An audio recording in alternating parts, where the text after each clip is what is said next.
नमस्कार। और जय श्री कृष्णा के अभिवादन के साथ जब मैं बात प्रारंभ कर रहा हूँ तो ये स्पष्ट हो जाता है कि मेरी पृष्ठभूमि क्या है और श्री कृष्ण का मेरे जीवन में क्या महत्व है, ये भी स्पष्ट हो जाता है। और जब हम कहते हैं कि जय श्री कृष्ण तो उसका एक अर्थ हमारी अंतः चेतना पर ये रेखांकित करना होता है कि वो जो सर्वोत्तम है उसकी हमेशा जय हो। और ये जो जय का भाव है, ये जब हम भारत के संदर्भ में मुंडकोपनिषद से लिया गया जो वाक्य है सत्यमेव जयते, उसको लेकर याद करते हैं तो सत्य की हमेशा जय हो, ये वाला जो भाव है वो हमारे लिए और अधिक खुलता है। हम सत्यनिष्ठ हों और हम जो भी इष्ट हमारे हैं उनके प्रति जो हमारा समर्पण है उसके प्रति हम और अधिक तीव्रता से अपने जीवन में विकास यात्रा करें। ये दोनों बातें एक स्तर पर एक ही हैं, क्योंकि जो आपका सत्य स्वरूप है वो और आपका इष्ट के प्रति जो समर्पण है वो कहीं ना कहीं मिल जाते हैं। तो इन गूढ़ बातों को छोड़कर गूढ़ इसलिए क्योंकि यदि किसी की परंपरा में इस प्रकार से साधना करना नहीं रहा है तो शायद वो समझ नहीं सकते हैं कि किस तरह सूक्ष्म स्तर पर चेतना शुद्ध भाव के साथ में विस्तार का आलिंगन करती है। इन शब्दों के साथ में जो एक आनंद का भाव है उसको लेते हुए मैं एक दूसरी दिशा की तरफ आपके साथ बढ़ रहा हूँ। और उस दिशा की तरफ बढ़ने से पहले मैं ये भी निवेदन करना चाहता हूँ कि हम अपने आप में दृढ़ हों, ये आवश्यक है, लेकिन हम शुष्क नहीं हों और हम कट्टर रूप से एकांगी दृष्टि रखकर पूरे परिप्रेक्ष्य को न देखें, ऐसा भी होना उचित नहीं है। संदर्भ देखें आपने इस बारे में कई वीडियो देखे होंगे। पाकिस्तान में श्री कृष्ण भगवान के एक मंदिर के बनने की बात हुई, उसके संबंध में सरकार की तरफ से भूमि आवंटित की गई, इस प्रकार की भी खबरें आई। पर उसका विरोध करने वालों में कई लोग हुए और उन्होंने वहाँ पर जबरन अजान देने का क्रम भी प्रारंभ किया। उसमें उनका अपने जो भी रूप में वो परम पिता कह दें जो सर्वव्यापी है उस तक पहुँचने का पथ है, उससे अधिक ये था कि उनको इसका प्रतिकार करना था, इसका विरोध करना था कि भाई हिंदुओं के लिए पाकिस्तान में कोई इस प्रकार का स्थान न हो। ये लगता है उन्हें कि ये बहुत अच्छी बात है। ठीक है, इस अच्छी बात के साथ साथ में वो वहाँ तक जाते हैं जहाँ एक वीडियो में आपने देखा होगा एक युवा पिता अपने छोटे बच्चे जो कि 4-5 साल के भी नहीं होंगे शायद, उनको उन्होंने घृणा का जो पाठ है वो इस तरह पढ़ा दिया है कि वो छोटा बच्चा जिसका अभी तुतलाता स्वर भी पूरी तरह से अपने परिपक्वता को प्राप्त नहीं हुआ है, वो हिंदुओं को मारने की बात कर रहा है। मैं तो ये बात हंसते हंसते इसलिए कह रहा हूँ क्योंकि मैंने उससे अप्रभावित रहने का अभ्यास किया। अब अगर मैं उसी तरह की प्रतिक्रिया करता हूँ तो देखिए ऐसा है कि सोशल मीडिया में जाकर आप किसी को गाली दें, इसमें तो आपको कोई रोक नहीं सकता है। पर स्वतंत्रता वो नहीं है जो आप इस तरह से निर्लज्जता से जिसका उपयोग करते हैं, जिसमें आप अपने भीतर की जो सभ्यता की और शिष्टता की और मानवता के प्रति हमारी निष्ठा की जो संवेदना है उसको पूरी तरह तिरस्कृत करके आप इस तरह की बात बच्चों को भी सिखा देते हैं। तो संभव है मेरी बात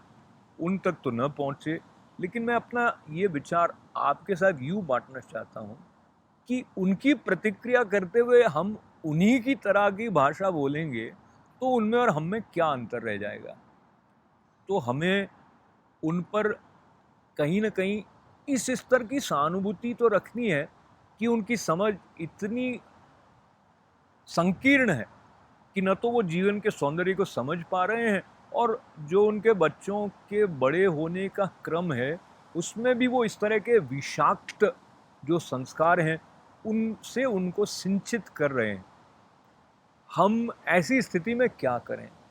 अब दूसरी चिंता ये जताई जाती है, जो कि पूरी तरह से नकारी नहीं जा सकती है, कि इस तरह के बच्चे बड़े होंगे और वो हमारे विरोध में होंगे, उनका हमारे प्रति जो दुश्मनी का भाव है उसको लेकर आएंगे, और छल से या सीधे सीधे जैसी स्थिति होगी वो हम पर इस प्रकार आक्रमण करें, या ये अस्वस्थ उनका व्यवहार हमारे प्रति रहने की संभावना है। अब बात यह है कि अगर हम ऐसे 5, 10, 50 लोगों को पूरे पाकिस्तान का प्रतिनिधि मान लें, वो भी आपकी स्वतंत्रता है, पर मैं जानता भी हूँ कि पाकिस्तान में सारे लोग उस व्यक्ति के तरह सोचने वाले नहीं है जिसने अपने बच्चों को ये सिखाया है। तो अब हमें ये कोशिश करनी है कि हम इसके बारे में जागरूक रहें कि भाई ये टोटलिटी नहीं है पाकिस्तान की या एक समुदाय की। तो इसी प्रकार से जो विरोध के स्वर उनके बारे में करते हुए इस तरह का अगर कोई विचार, जिसे हम एक्सट्रीम कह लें, आता है किसी भी ओर से, तो पूरा समाज वो नहीं है। देखिए, एक बीच का स्थल जिसे हम कहेंगे, जो कि इतिहास के निर्माता नहीं होते हैं, ये मैं जानता हूँ, क्योंकि इतिहास के निर्माता वो होते हैं जो आगे आते हैं। तो अब ये जो बीच वाले लोग हैं ना, इनको आगे आने की आवश्यकता है, जिसे हम चाहे मॉडरेट यहाँ के कह दें वहाँ कह दें, यानी हम न तो एक्सट्रीम लेफ्ट रहें ना एक्सट्रीम राइट रहें, जो मिडिल स्पेस है वहाँ पर अच्छी तरह से स्वर को मुखरित करने की आवश्यकता आज के युग में हमारे जीवन में, हमारे आसपास के वातावरण में समन्वय बना रहे, इसके लिए बहुत आवश्यक है। तो ये जो पूरी बात है, इसका कुल मिलाकर सार यदि मैं आपसे निवेदन करना चाहूँ पुनः आपकी अनुमति से, तो वो ये है कि एक हम प्रतिक्रिया को ही अपना स्वरूप न समझ लें, थोड़ा सा तटस्थ होकर देखें कौन कहाँ क्या कर रहा है, क्या कर सकता है। पर इसके साथ साथ श्री कृष्ण भगवान से हमने बात प्रारंभ की थी, और श्रीमद् भगवद गीता में वो निर्वैर की बात करते हैं, तो सम शत्रौ च मित्रे की बात करते हैं। तो उसमें क्रोध रखकर या वैमनस्य रखकर हमें किसी का प्रतिकार नहीं करना है, वो हमारी शक्ति को क्षीण कर देता है। यदि धर्म की दृष्टि से हमें संयुक्त रूप से कुछ करना भी है, तो उसके साथ साथ मन हमारा शीतल रहे और हम एक इस तरह की घृणा के साथ भरे हुए नहीं हो, इस तरह की प्रतिक्रिया के साथ भरे हुए नहीं हो, तो मुझे लगता है लॉन्ग टर्म में हम वहाँ पहुँचेंगे जहाँ हमें सचमुच पहुँचना चाहिए। वरना हमारे भविष्य का, जो हमारा सामूहिक भविष्य है, उसका कंट्रोल कुछ ऐसे सिर फिरे लोगों के हाथ में न आ जाए, जिनसे हमें न तो आज सहमति है, न किसी को कभी हो सकती है। तो फिर एक बार इस तरह के वीडियो को अगर हम बार बार सर्कुलेट करके वो पूरे समुदाय या पूरे राष्ट्र के ऊपर, पाकिस्तान की बात कर रहा हूँ, हम अगर कालख पहुँचना चाह रहे हो, मुझे लगता है उसके बारे में भी हमें सोचना चाहिए। हालांकि वो एकदम सही लग रहा होता है, एक समूह में बैठे एक तरह की चिंतन करते हुए। ये जगह बनाए रखिए कि पाकिस्तान में कुछ नहीं तो बहुत कुछ अच्छे लोग भी हैं, और ये भी जगह बनाए रखिए कि हम कुल मिला के ऐसे घटिया लोगों की नकल में उनकी तरह का मुखौटा लेकर अनजाने में उनको विजयश्री दिला सकते हैं, उससे भी हमें बचना है। जीवन अनमोल है, प्रत्येक सांस स्वर्णिम आभा से भरी हुई है, और मानवता के प्रति जो वेदों में, उपनिषदों में, श्रीमद् भगवद गीता में, भारतीय संस्कृति के जो जाज्वल्यमान प्रेरक संत ऋषि रहे हैं, उन्होंने जो सीख दी है,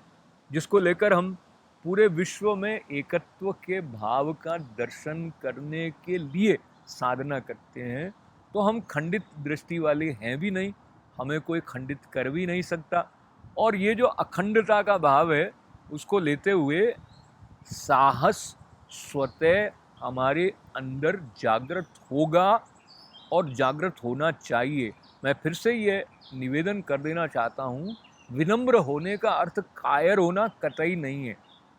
और आप अपशब्द बोलकर उग्र रूप से अपने को अभिव्यक्त करके जो प्रमाणित कर देते हैं, जैसा कि कुछ इस तरह के वीडियो में सज्जन, मैं उनके लिए भी सज्जन मेरे मुंह से निकल गया, क्योंकि ये तो हमारा स्वभाव है। हालांकि उनकी जो वृत्ति है वो दुर्जन जैसी रही है। तो उसके लिए आप में से जो लोग मुझसे असहमत हैं उनसे मैं क्षमा याचना करते हुए अपनी बात को जब विराम दे रहा हूँ, तो फिर एक बार जो मिडिल स्पेस है, ना तो एक्सट्रीम लेफ्ट ना एक्सट्रीम राइट, और समन्वय वाला जो भाव है,